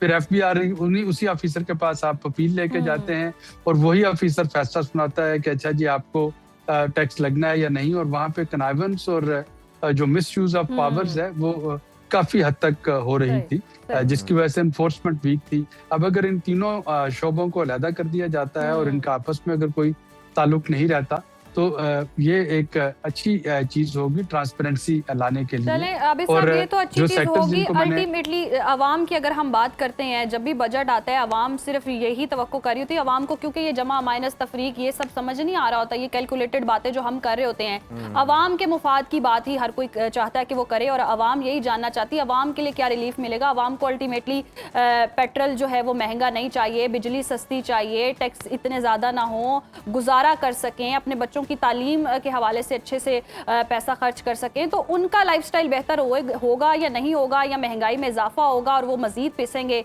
ये अवामी सवाल है और अवाम यही जानना चाहते हैं। जब हम अवाम की बात करते हैं तो जो चीजें उनको पिंच करती हैं वो वफाकी बजट का हिस्सा नहीं होती हैं। जी। मुझे आपको पिंच क्या करता है, बिजली के बिल, गैस के बिल, पेट्रोल की कीमत, डीजल की कीमत, और ये चीजें जो है ये आपने देखा है कि जब से जंग शुरू हुई है हर हफ्ते पेट्रोल डीजल की कीमत चेंज होती है। पहले 2 हफ्ते के बाद चेंज हो रही थी। अभी इस बजट से जो एक और चीज आप देखेंगे कि गैस के बिल जो हैं वो साल में 2 दफा रिवाइज हुआ करेंगे। पहला जो रीबेसिंग है 1 जुलाई को होगी और फिर जो है वो 1 जनवरी को होगी। बिजली के बिल जो है उनको क्वार्टरली रीबेस करना होगा। तो ये चीजें तो बजट का हिस्सा नहीं है। जो चीज पिंच करती है वो जीएसटी है कि किस किस चीज पे लगी, किस चीज पे नहीं लगी। ज्यादातर चीजें जिन पे एग्जम्पशन थी वो भी खत्म हो रही होगी इस बजट में। हुकूमत ने ये जो एक डिले था बजट पे अनाउंस करने में, IMF के साथ जो मुज़ाकरात चल रहे थे, एक वजह तो सूबे और वफाक की नेगोशिएशन थी और दूसरी वजह जो है वो IMF के साथ वफाकी हुकूमत की नेगोशिएशन थी कि किन चीज़ों को GST लगने से बचाया जाए। आज हमें पता चल जाएगा कि हुकूमत कितनी कामयाब रही, लेकिन ज्यादातर चीजें जब उन पे GST लग जाएगा तो जाहिर है कि 18% महंगा होने से वो चीज पिंच करेगी। दूसरी चीज जो है वो टैक्सेस, सैलरीड क्लास पर टैक्सेस है, उस पे मेरी इतला के मुताबिक शायद कुछ खुशखबरी होगी। कुछ स्लैब जो है वो 6 से 8 की जा रही है। सरकारी मुलाजिमीन जी, सरकारी मुलाजिमीन के अलावा और प्राइवेट भी, आपको भी जो सैलरी जो है वो टैक्स कट के अगर मिलती है तो वहाँ पे भी जो है वो कुछ स्लैब्स में रद्दोबदल करने की हुकूमत जो है वो कोशिश की है उन्होंने। और हम देखना होगा कि लाख रुपए माहाना तक या 2 लाख रुपए माहाना तक उनको टैक्स रेट जो है उसमें कमी करने की कोशिश भी हुकूमत ने की है। सरकारी मुलाजमीन की कुछ तनख्वाहें और पेंशन उसमें कुछ इजाफे की बात की है। कुछ उनको जो डार्क अलाउंसेस मिलते थे उनको जो है वो जम किया जा रहा होगा। उससे प्राइवेट सेक्टर को बहुत फायदा तो नहीं होता है। जाहिर है कि प्राइवेट सेक्टर का एक अपना सैलरी सिस्टम है, लेकिन एटलीस्ट एक बेंचमार्क बन जाता है जिसको अक्सर अच्छी ऑर्गेनाइजेशन को प्राइवेट सेक्टर में भी फॉलो करना पड़ता है। तो ये कुछ मिक्स जो है वो चले। ये तो आबिद साहब आपने खुशखबरी दे दी है सैलरी क्लास लोगों को, लेकिन आपने बताया कि जो स्लैब है उसको बढ़ाया जा रहा है जो पहले कम थी। लेकिन बहुत शुक्रिया आपके वक्त। अब हम आपको तो कोई इसमें रिलीफ नहीं मिलना, क्योंकि जिनकी सैलरी ज्यादा उन्हें टैक्स देना ही पड़ेगा और हुकूमत जनाब उनसे टैक्स लेगी। लेकिन जिनकी सैलरी ज्यादा आपकी नहीं ज्यादा, बात ये नहीं है। बात ये है कि ये जो सरकारी मुलाजमीन है, हर बार ये मैंने जब बजट अनाउंस किया तब जी सरकारी मुलाजमीन के लिए ये रिलीफ आ गया, सरकारी मुलाजमीन की तनख्वाहों में इजाफा हो गया। सरकारी मुलाजमीन ही सब कुछ है, मतलब बाकी अवाम क्या कर रहे हैं? अवाम के लिए कोई रिलीफ है? ये सोचने की बात है। हुकूमत क्यों इस हवाले से कोई पॉलिसी नहीं बनाती है? अवाम को बिजली सस्ती चाहिए, आटा सस्ता चाहिए। अवाम ने अल्टीमेटली अपने बच्चों को जो है वो तालीम दिलवानी है। तालीम के लिए क्या बजट होता है, इंफ्रास्ट्रक्चर के लिए क्या बजट होता है, ये सारी चीजों पर भी फोकस करें। कोई मुल्क की तरक्की के लिए भी कुछ काम कर ले मेरे ख्याल से तो। बिल्कुल। और अवामी जो सवालात हैं वो यही है कि जनाब हमें क्या रिलीफ मिल रहा है? हम इस वक्त 450 से 500 रुपए के दरमियान जो गैस है वो खरीद रहे हैं, वो लेके सिलेंडर भरवा रहे हैं, हुकूमत घरों तक वो नहीं पहुंचा रही। साफ पानी जो है नहीं आ रहा, वो भी बाजार से खरीद रहे हैं। सारे मसाइल हमसे सुना करें ना ये मसाइल, और इन मसाइल का हल भी निकालेंगे। क्या बजट आ गया जी फलाना सरकारी मुलाजमीन के लिए कर दिया, ये तो कोई हल नहीं है। कोई आवाम के लिए खुदारा सोच ले, कोई होश के नाखून ले। खैर ये तो सोचते ही रहेंगे। आवाम की तफरीह के लिए आप कुछ सोचें। तफरीह के लिए सोच लेती हूँ। इंतजार की घड़ियां जी नाजरीन खत्म हो चुकी हैं। जमीन का सबसे बड़ा मेला फीफा वर्ल्ड कप 2026 सज चुका है। इफ्तिताही तकरीब मैक्सिको में हुई और जिसमें दुनिया भर की फुटबॉल क़यादत ने शिरकत की। मकामी कल्चर के रिवायती रंगों, फनकारों के खूबसूरत रक्स और हमने देखा फायरवर्क्स ने देखने वालों को महसूस किया है। और ये सिर्फ एक खेल का आगाज़ नहीं था, दुनिया भर की सकाफतों का एक शानदार मिलाप था जिसने नाजरीन को पहले ही लम्हे सहरज़दा कर दिया। शकीरा और बर्ना बॉय ने इफ्तिताही तकरीब में अपने ऑफिशियल एंथम से ऐसा जादू जगाया कि जी सब झूम उठे हो जाए। और बिल्कुल जी, शकीरा की जादुई आवाज़ और बर्ना बॉय की ज़बरदस्त फ्यूजन ने इफ्तिताही तकरीब को ऑब्वियसली 4 चांद लगाए। और तारीख में पहली बार 48 टीमें इस मेगा इवेंट का हिस्सा हैं, जिसकी मेज़बानी अमेरिका, मैक्सिको, कनाडा मिलकर कर रहे हैं। और मज़े की बात कि जहाँ एक तरफ मैदान सज चुका, वहीं पर हम देखें तो जनाब मैदान से बाहर फीफा की ताज़ा तरीन आलमी रैंकिंग में दिफाई champion Argentina number 1 football team बन गया है। इफ्तिताही तकरीब इस वक्त पूरे सोशल मीडिया पर छाई हुई है। ब्रेक लेते हैं प्रोग्राम में, देखते रहिए सुनो पाकिस्तान। व्यूअर्स, गर्मी आते ही अगर आप देखते हैं इमली आलू बुखारे का शरबत है, संदल का शरबत है, इन चीज़ों की मशरूबात की जहाँ डिमांड बढ़ती है, वहाँ एक और चीज़ है जिसकी डिमांड बढ़ती है, और वो चीज़ आपकी खूबसूरती में इजाफा करती है। दोबारा कहिएगा सर। काला चश्मा। जी हाँ जनाब, काले चश्मों की डिमांड में भी इजाफा हो जाता है। सड़क किनारे, फुटपाथ पर या किसी भी आम सी दुकान पर 100-200 रुपए में मिलने वाले जो खूबसूरत सन ग्लासेस होते हैं अक्सर लोगों की तरजीह बन जाते हैं।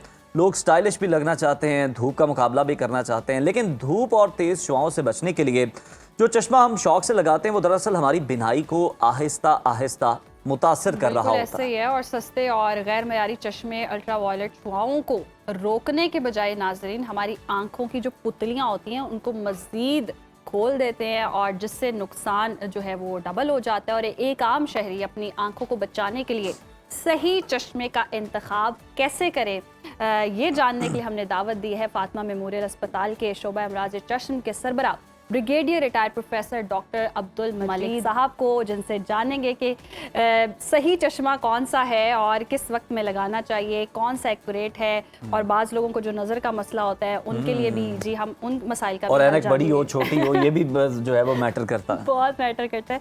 बहुत शुक्रिया आपके वक्त का। Welcome to Suno Pakistan. Sir, ये तो सारे मसाइल तो हमने आपके सामने रख दिए हैं। तपती धूप है और ऐसे में हम जाते हैं किसी सस्ती सी दुकान से, या रोड के पास भी ऐसे चश्मे लगे होते हैं, कैप लेते हैं, चश्मा लगाते हैं, फुल ढिंचक खान के हम तो निकल जाते हैं, लेकिन उसके असरात क्या आंखों पे हो रहे हैं? बहुत शुक्रिया आपका, आपके तारीफ का। और जो टॉपिक आपने सेलेक्ट किया बहुत इंपॉर्टेंट है हम सब के कंजम्पशन के लिए, आम लोगों को समझने के लिए। तो बिल्कुल सही बात की आपने। ऐसे ही होता है, धूप तेज़ है, गर्मी लग रही है, गाड़ी से उतरे या गाड़ी में नहीं है, मोटर बाइक पे साथ रेडी पे बैठा, उसने इनके लगाई हैं, सजाई हुई हैं, सब बस ब्लैक हाथ में उठाया, 200 रुपये का लिया। क्या बात है, मेरे सारे काम, मेरी आंख हीरो लग रहा हूँ, मेरी नज़र भी ठीक हो जाएगी, मुझे आंखों में प्रॉब्लम भी कोई नहीं होगा, धूप की शिद्दत भी लगता है कम हो गई है थोड़ी, वो भी कम हो जाएगी। तो बस ऑल इज डन, 200 रुपये में सारा। लेकिन सर ये फिर 200-100 जो है ये आगे चल के करता क्या है हमारी आंखों के साथ, विजन के साथ, ये भी जरा बता दें। वेरी इंपॉर्टेंट, बहुत अच्छा क्वेश्चन आपका है। होता यह है कि आप आम सिंपल ऐनक लेते हैं काली चश्मे वाली, वो क्या करती है, अब तेज़ धूप में आपने ऐनक लगा ली, आप समझ रहे हैं जी मेरी आंख में चमक कम आ रही है, आई एम कंफर्टेबल, लेकिन हो क्या रहा है, नॉर्मली हमारी आंख जब तेज़ लाइट में जाते हैं ना, हमारी पुतली सुकड़ जाती है। सही सुकड़ती है तो कम लाइट एंटर होती है। वो कुदरती निज़ाम है आपकी आंखों को तेज़ लाइट के यूवी से बचाने का, अल्लाह ताला का निज़ाम है माशाल्लाह। अब इसमें आप जब एक ब्लैक सन ग्लास लगा ली, जो कि सिंपल ब्लैक है, कोई यूवी प्रोटेक्शन वगैरह कुछ नहीं है, वो क्या करती है कि आंखों को समझ आती है कि मैं अब कम लाइट में हूँ, पुतली फैल जाती है। पुतली जब फैलती है क्या होगा कि आपकी जो लाइट आपके से 10 यूनिट्स जा रही है आंख में, वो एकदम 100 यूनिट जाना शुरू हो जाएगी और आपको पता भी नहीं चलेगा। यूवी 10 टाइम जा रही है आपकी और आपके पर्दे को नुकसान कर रही है, और आप समझ रहे हैं कि बड़ा बड़ा फायदा। बड़ी खूबसूरती से, बड़े सादा तरीके से डॉक्टर साहब आपने समझाया। ये सिंपल ग्लास से नहीं लेने चाहिए, अगर इस्तेमाल करनी है तो उसमें आप कहते हैं ना जो सस्ता रहे बार बार और महंगा रहे एक बार, ठीक है। आप अच्छी ऐनक लें जो जिनको यूवी प्रोटेक्शन वाली प्रॉपर ऐनक लें, या वो नहीं अफोर्ड कर सकते तो पोलराइज्ड, और इट इज़ वेरी इजी। जो सही है कि नहीं, आपका क्वेश्चन आ सकता है कि आम बंदे को कैसे पता चलता है? जी ये भी एक बड़ा सवाल है, क्योंकि बेचने वाले भी ऐसी टर्म्स यूज करते हैं कि बंदा चकरा जाता है। डॉक्टर साहब ऐनक ले लो, सारी जिंदगी के मसले हल हो सब सारी लाइट के मसले आंखों के सब खत्म हो जाएंगे, जिंदगी की धुंध छट जाएगी आपकी, और धुंध अंदर बढ़ी जा रही है। बिल्कुल ऐसे। तो इसके बारे में आप अगर अच्छा, ये भी होता है कि जिनकी जैसे नज़र कमज़ोर है वो चश्मा लेने जाते हैं तो वो अक्सर 2 in 1 हो जाता है कि सन ग्लासेस भी ले लेते हैं और विजिबिलिटी भी क्लियर हो, सब कुछ ठीक हो। वो दोनों ये जो एक में लेते हैं, ये नुकसानदेह है या ठीक है?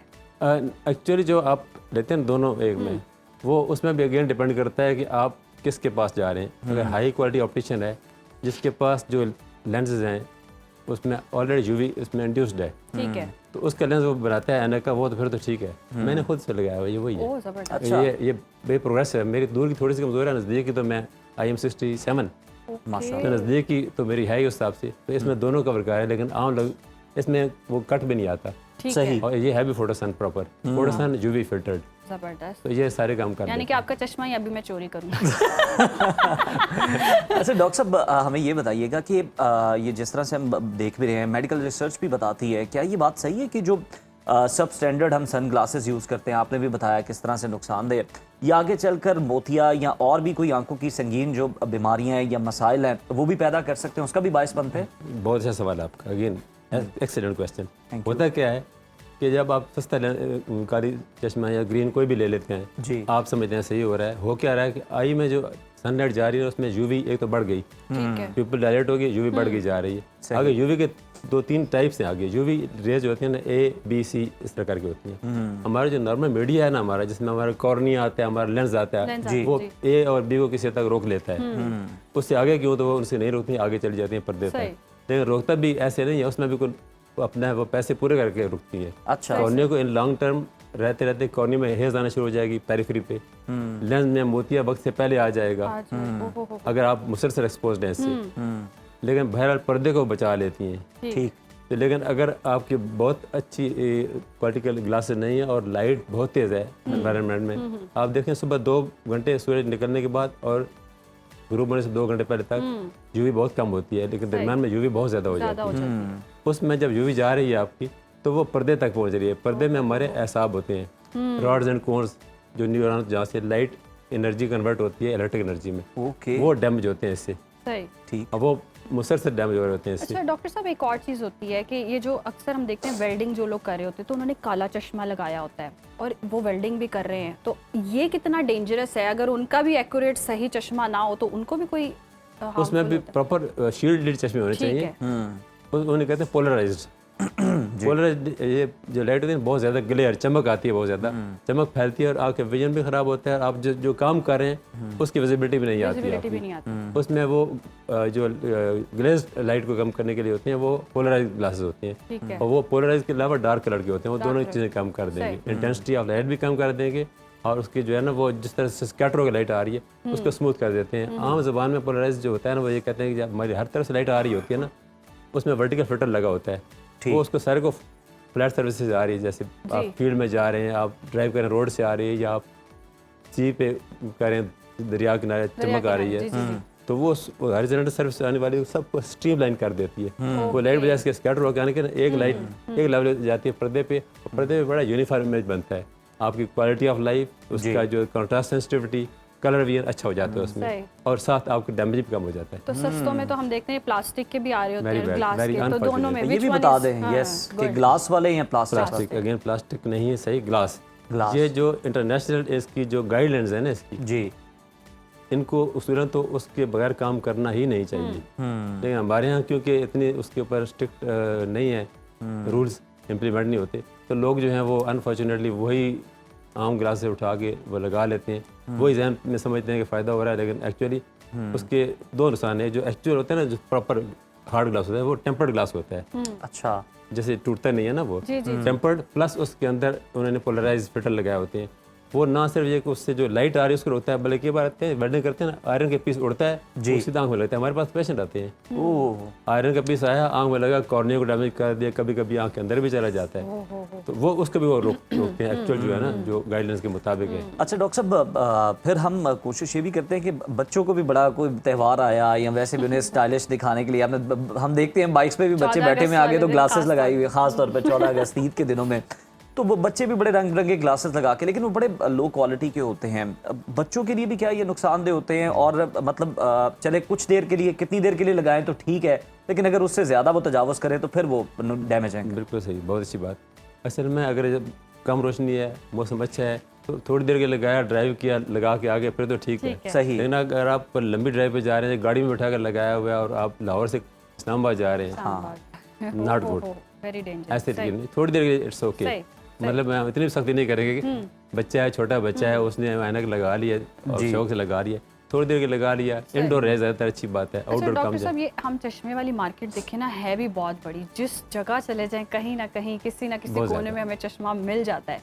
सन ग्लासेस सही जो हैं वो एक तो परचेज करना बड़ा मुश्किल है, अगर हैं भी तो यहाँ दोनों में भी बहुत है, या वो होता है ना कि ये हो गया क्या डैमेज पीसेस भी होते हैं, वो भी वो बेच देते हैं, तो ये कितना ख़तरनाक है? बहुत अच्छी बात आपने की जी। इसके खतरनाक तो जैसे हम पहले बात कर चुके हैं कि इसमें ना यूवी फिल्टर होता है जी, जो ना ही इसमें पोलराइज फिल्टर होता है, ना ही ब्लू फिल्टर होता है। थोड़ा सा इसके बारे में बात कर लेते हैं। थोड़ा सा महंगा लेंस होता है और इट इज़ नॉट डिफिकल्ट, बहुत आसान है उसको पहचानना कि क्या है। मैं थोड़ी सी बता भी देता हूँ आपको कि इसमें यूवी फिल्टर लगा हुआ है कि नहीं लगा हुआ है। इतना आसान है ये। आपने शॉप से चलो 200 की नहीं 500 की ले लिया अंदर, ठीक, और आप श्योर करना चाहते हैं कि मैं इसको सही यूवी फिल्टर है कि नहीं है, तो आप सिंपल अपने पास घर में ले जाएं उसको। सिंपल जो पेन टॉर्च नहीं होती, यूवी टॉर्च मिलती है एक, ठीक, यूवी टॉर्च आप किसी नोट पे, हमारे पास 100 का 1000 का नोट है ना, उस पर लगाए ना, तो वो एक बड़ा उसके ऊपर एक किस्म की फोकस लाइट बनती है और वो बड़ी ब्राइट से इमेज देती है उसको, एरिया चमकने शुरू हो जाता है उसको। सही। उसके बीच में रखें अपना ग्लास जो लेके आए हैं, अगर उसकी चमक खत्म होकर नॉर्मल हो जाता है तो आपका वाह, ये बड़ा आसान तरीका है, बहुत आसान, बहुत सारा अवामी अंदाज में। लास्टली क्विकली मुझे ये बता दें कि हमारे मौसम के मुताबिक कलर क्या होना चाहिए, ब्लैक, ब्लू, ग्रीन ग्लासेस का? अगर नॉर्मल जैसे आउटडोर में जी। ब्लैक या ब्लैक के grey shades they are best. Okay, blue is best, जो कहते हैं स्क्रीन, मोबाइल स्क्रीन एलईडी है ना इनमें, ठीक, टीवी देख रहे हैं या कंप्यूटर पे बहुत ज़्यादा काम आजकल हो रहा है, 8-8 घंटे लोग बैठे काम कर रहे हैं, उसमें उनका ब्लू फिल्टर, क्योंकि कंप्यूटर से ब्लू लाइट इमर्ज करते हैं, वो यूवी नहीं होती, वो ब्लू लाइट होती है। वो ब्लू लाइट क्या करती है कि हमारे आंख में ना वो एक एहसाब होते हैं, रॉड उनको डैमेज करते फिर हैं। पीछे वो ब्राउन रह गया, ग्रीन रह गया, इसका भी बता दें जरा। Brown is also okay, brown is also brown is okay, green भी ठीक है, ये सारे provided they have UV filters. Okay okay, thank you so much doctor साहब। और बातें बहुत सारी हैं लेकिन वक्त हमारे पास खत्म हो गया, जब भी आप लेकिन आप दोबारा कर लेंगे। श्योर इंशाल्लाह हम एक और इस पे सेगमेंट करेंगे क्योंकि बड़ा इन्फॉर्मेटिव था और आपने बड़े आसान, बड़े आम फहम अंदाज में लोगों को समझाया अंदाजा भी लगा सकते, खुद भी पहचान भी करनी है, पहचान भी करनी है। ये नहीं कि आप चश्मा लेने गए और आप पता नहीं सेकंड कॉपी थर्ड कॉपी ले लेते। कोई भी आया उसने यूं बॉक्स से स्टाइल से निकाला, यूं साफ करके कहा सर ट्राई कर। हम सिर्फ बॉक्स देखकर इंप्रेस होते हैं, तो ये भी एक सोच बदलनी चाहिए। आप अपने ग्लासेस चेक करके फिर खरीदें, वरना आपका बड़ा नुकसान हो सकता है। अभी वक्त हुआ ब्रेक का, देखते रहिए सुनो पाकिस्तान। Welcome back. और नाज़रीन, बाज़ औक़ात ऐसा होता है कि हंसता खेलता घर अचानक से उजड़ जाता है। मोहब्बत करने वाले जो दिल हैं एक दूसरे से नफरत करने लगते हैं और चलता हुआ कारोबार ठप हो जाता है। और मेडिकल रिपोर्ट्स बिल्कुल समटाइम्स नॉर्मल होने के बावजूद भी इंसान जो है बिस्तर से उठ ही नहीं पा रहा होता है। ऐसे में जहन में पहला सवाल यही आता है कि क्या किसी ने जादू तो नहीं करवा दिया।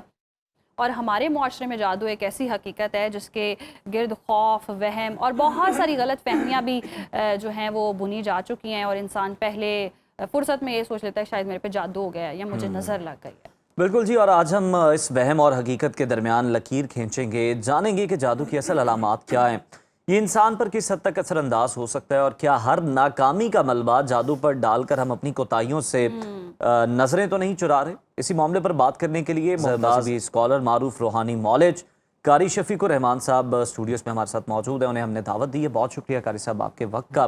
कारी साहब, हमें बताइएगा कुरान और सुन्नत की रोशनी में जादू का तोड़ क्या है और सबसे पहले इस बात का अंदाज़ा किस तरह से लगाया जा सकता है कि आप पर कोई अमल या जादू किया गया है।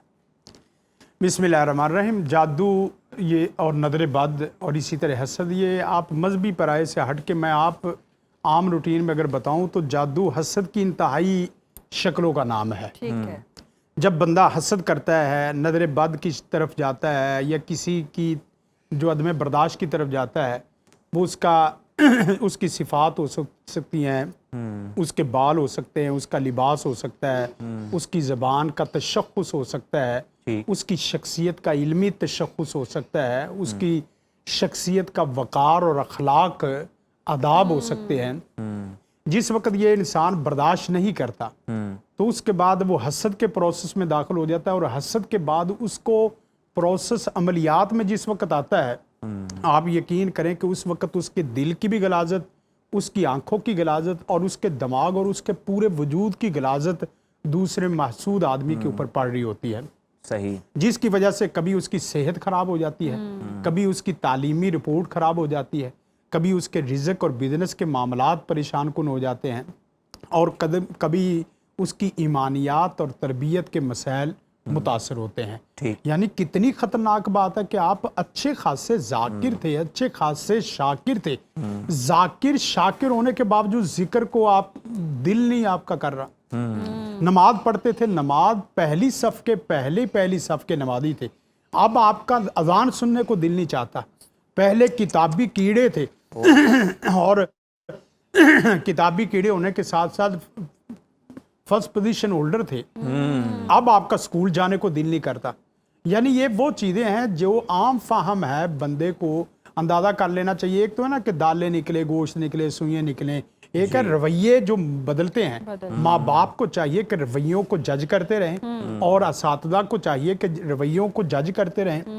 इसी तरह आप जो वडेरे हैं, जो मालिक ओनर टाइप हैं, उनको चाहिए कि वो अपने मुलाजिम वगैरह के रवैयों को जज करते रहे। यार ये जुमला इसका जुमला नहीं है, ये जुमला जो आज बोल रहा है ये तो ऐसा नहीं है। ऐसा नहीं, इसके अखलाक, इसकी ड्यूटी, इसके पूरे। तो आप एक जुमले पे इस तरह के मामलात ना करें। वो हो सकता है कि नजर बद हो सकता है हसद हो सकता है जादू हो। और जिस वक्त इस तरह की कंडीशन हो जाए तो बड़ा आसान तरीका है। एक तरीका तो ये है कि अगर नादरीन को यहाँ वज़ाइफ मिल भी जाए तो बहुत अच्छा है। एक तरीका यह है कि आप सुबह शाम और सोने के अज़कार की पाबंदी करें और इसके साथ फ़र्द नमाजों की बाद के अज़कार की पाबंदी करें। सही, बड़ा आसान फहम। नमाज पढ़नी है, नमाज के बाद फ़र्द अज़कार पढ़ लें, बड़े मसनून किस्म के अज़कार आपको मिल जाते हैं। और इसी तरह साथ सुबह शाम और सोने के अज़कार। इसमें उज़ैर भाई कोई नया वजीफ़ा करने की ज़रूरत ही नहीं है। बिल्कुल ठीक है। सही। और दूसरा तरीक़ेकार यह है कि आप रोज़मर्रा के अज़कार की पाबंदी करें। रोज़मर्रा के अज़कार की पाबंदी का मतलब यह है कि बच्चे को नहलाया तो बच्चे को वॉशरूम की फ़ौरन दुआएं पढ़ाने के लिए दी जाए। कपड़े पहनाए तो कपड़े पहनने और उतारने की दुआएं पढ़ी जाए, बिस्मिल्लाह रहमान रहीम। और इसी तरह अल्हम्दुलिल्लाह अल्लज़ी कसानी हादा सौब वरज़क़नी मिन गैरि हौल मिन्नी वला कुव्वा। ये कपड़े पहनने की दुआ से गुनाह भी माफ़ हो जाते हैं और कपड़े पहनने से कपड़े की शैनिक भी बढ़ जाती है और कपड़े की चाशनी मोहब्बत भी बढ़ जाती है। और अच्छा कारी साहब, इसी में एक सवाल है। कहते हैं कि कुछ लोग अपने एक मसला है कि कपड़े जो है वो वॉशरूम में हैंग कर दिए हैं तो वो हैंग ही रहते हैं, उस पर भी कोई शैतानी असरात हो जाते हैं, उनको नहीं पहनना चाहिए। तीन चीज़ों में आम तौर पे शैतान हमला करता है। एक तो आपके किचन में और एक आपके बेडरूम में और तीसरा आपके वॉशरूम में। ठीक, ये तीनों अहम मकामात हैं। बाकी तो जितने कमरे हैं ये हमारी नई तहजीब के नए अल्फाज हैं। फिर कारी साहब क्या करें, हम टीवी लॉन्ज में फिर बसेरा कर रहे हैं? टीवी लॉन्ज में उसका तरीक़ेकार ये है कि एक तो वो तहजीब के भी मुनाफी है कि आप वहाँ रखते जाएं, वो आपकी प्राइवेसी है। आपकी प्राइवेसी आपके सब लोगों के सामने नहीं होनी चाहिए। तो वो अपने कपड़े उतारें और अपने कपड़ों को फौरन उसको लपेट ले। और उसके बाद ये है कि अगर नहीं भी लपेटा तो आपने दुआ पढ़ के जिस वक्त गए हैं दुआ पढ़ के अपने कपड़े पहने हैं। ना आपको कपड़े का असर है ना किसी और चीज का असर। मैं बता ये रहा था कि आप रोजमर्रा की दुआएं और इसी तरह सुबह शाम और सोने के अज़कार की पाबंदी कर सब ये दुआएं जो है ये सिखाते भी जाएं हमारे दुआ रोजमर्रा में तो वॉशरूम की मैंने आपको बताया कि आप जिस वक्त जाएंगे बिस्मिल्लाह अल्लाहुम्मा इन्नी अऊज़ु बिका मिनल खुबूसी वल खबाइस, मैं जिन्नों और जिन्नियों से पनाह चाहता हूँ। और इसी तरह साथ साथ आप कपड़े पहनने की दुआ अल्हम्दुलिल्लाह अल्लज़ी कसानी हादा सौब ये पढ़ ले और कपड़े उतारने की बिस्मिल्लाह रहमान रहीम पढ़ ले। और घर से निकलने की एक दुआ पढ़ ले, बिस्मिल्लाह तवक्कलतु अल्लाह वला हौला वला कुव्वता इल्ला बिल्लाह। आप यकीन करें उज़ैर भाई, जिस वक्त ये मैं दुआ पढ़ लेता हूँ मुझे किसी किस्म का कोई खौफ खतर नहीं रहता कि अब मुझे कोई शैतान या इंसान शैतान नुमा मिलेगा और इंसान जिन्नात नुमा मिलेगा और वो मेरे ऊपर हमलावर करे। और इसके साथ साथ जो जादू के तोड़ का ज़बरदस्त तरीन वजीफ़ा, तीन जो अज़कार है उसको कसरत से पढ़ते रहे। एक तो यह है ला इलाहा इल्लल्लाह वहदहु ला शरीका लहु लहुल मुल्क व लहुल हम्दु युहयी व युमीतु व हुवा अला कुल्लि शैइन कदीर। ये वजीफ़ा पढ़ने से आपका जादूगर शैतान बन के भी आ जाए। ठीक, अल्लाह पाक की कसम उठा के कहता हूं कि आप इस कलमे के तकादों के मुताबिक तर्जमा देख ले और उसके ऊपर पूरा उतरे कि सिर्फ एक खुदा की वादानियत और एक खुदा की तौहीद आपके दिल में बैठी हो। ये नहीं है कि कलमा तौहीदी पढ़ रहा हूँ, तौहीदी पढ़ रहे हैं और दिल में 20 खुदा आपके मौजूद हों। और दूसरा कलमा जो बहुत अच्छा है, हस्बी अल्लाहु ला इलाहा इल्ला हु अलैहि तवक्कलतु व हुवा रब्बुल अर्शिल अज़ीम। जब आप कहते हैं कि मुझे मेरा रब ही काफ़ी है और वो अर्श अज़ीम का रब है, पूरी कायनात का मबूद बरहक इला रब है, तो आप यकीन करें दुनिया का कोई शैतान जिन आपको जादू नहीं कर सकता। और एक तीसरी दुआ है कि सारे शैतान इकट्ठे हो जाएं तो आपके ऊपर जादू नहीं कर सकते, ताकि आसमानों के सारे शैतान, जमीनों के सारे शैतान, हवाओं के सारे शैतान और इसी तरह फजाओं के सारे शैतान इकट्ठे हो जाए। और वो दुआ क्या है, औज़ु बिकलिमातिल्लाहि ताम्मातिल्लती ला युजाविदुहुन्ना बर्रुन वला फाजिर मिन शर्रि मा खालका व ज़रा व बरा व मिन शर्रि मा यनज़िलु मिनस समाई व मिन शर्रि, ये इस पेज जो चल रहा है इसके ऊपर दुआ पूरी मौजूद है। जी, जी, और ये जो पेज साथ साथ हम वो चला भी रहे हैं, आप देख हाँ जी, सकते हैं हाँ जी, स्क्रीन। ये आप अंदाजा करें कि मैंने ना पूरी शरीयत को सामने रखते हुए ये इसको जमा 10 किया इंतहाई है। हाँ, ज़रूरी 10 इंतहाई ज़रूरी अज़कार। इन 10 इंतहाई ज़रूरी अज़कार के बाद दुनिया का कोई काम मुश्किल नहीं रहता जिस वक्त पढ़ ले। और बाकी जो दुआएं चल रही हैं, एक दुआ तो ऐसी है कि अल्लाह कहता है कि आपकी मुश्किल को ख़त्म, परेशानी को ख़त्म, आजमाइश तकलीफ को ख़त्म नहीं करूंगा, बल्कि जिस लेवल की परेशानी है उसी लेवल की आसानी अल्लाह ताला पैदा कर दे। और वो दुआ अल्लाहुम्मा इन्नी आब्दू का वा बनु आब्दी का वा बनु आमाती, ये आपको मिल जाएगी, उसको अच्छे तरीके से आप देखेंगे।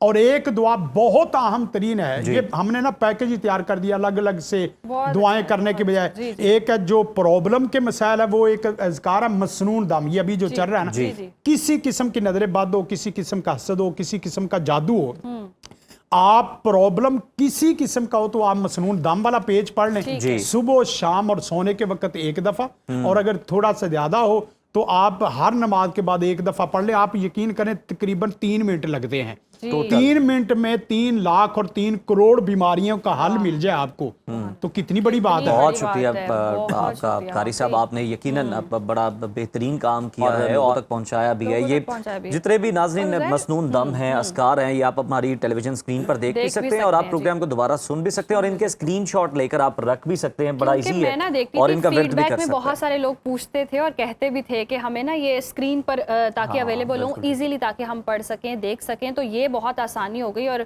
वाकई कुछ मैं भी देखना चाहती थी तो मैं जाती थी तो वीडियो देखकर नोट डाउन करती थी, तो ये बहुत आसानी हो गई। बहुत शुक्रिया आपके वक्त का। और आज के प्रोग्राम से इतना ही। कल तो नहीं, खैर मंडे को कल यानी दोबारा हाजिर होंगे। टिल देन अल्लाह हाफिज़। अल्लाह हाफिज़।